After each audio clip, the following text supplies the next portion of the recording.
Beralih ke informasi lain, pemirsa, klub kebanggaan Sulawesi Utara Sulut United sudah mulai melaksanakan persiapan menghadapi kompetisi Liga 2 musim 2022. Pelatih anyar Sulut United Jaya Hartono sudah menyiapkan formasi pakem 4-4-2 dan 4-3-3 untuk mengarungi musim kompetisi Liga 2 tahun ini.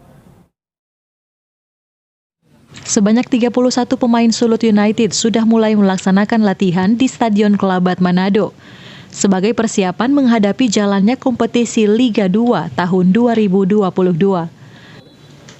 Jaya Hartono sebagai pelatih kepala Sulut United yang baru sudah mulai memperkenalkan dua formasi alternatif yang akan digunakan Sulut United menghadapi kompetisi 2022. Saya sudah mulai memperkenalkan dua alternatif kita bermain nanti. Ya. Kita memakai 4-4-2 atau kita memakai 4-3-3. Yang saya perkenalkan sekarang adalah bagaimana kita bermain dengan principle of play itu, kita bermain dengan 4-4-2, bagaimana kita menyerang, bagaimana kita bertahan. Pakai 4-4-3 pun, bagaimana kita menyerang, bagaimana kita bertahan, itu hampir sama.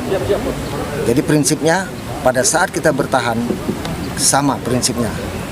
Kita memakai blok defense, ya, supaya lawan juga tidak begitu gampang untuk melewati kita masuk ke daerah pertahanan kita. Saya sudah mulai memperkenalkan itu. Musim kompetisi Liga 2 tahun 2022 dijadwalkan mulai bergulir pada Agustus nanti dengan sistem 2 wilayah. Sulut United sendiri kemungkinan besar akan tergabung dalam satu wilayah bersama Persipura Jayapura yang pada musim sebelumnya terdegradasi dari Liga 1. Paul Bawole melaporkan untuk Kawanua TV.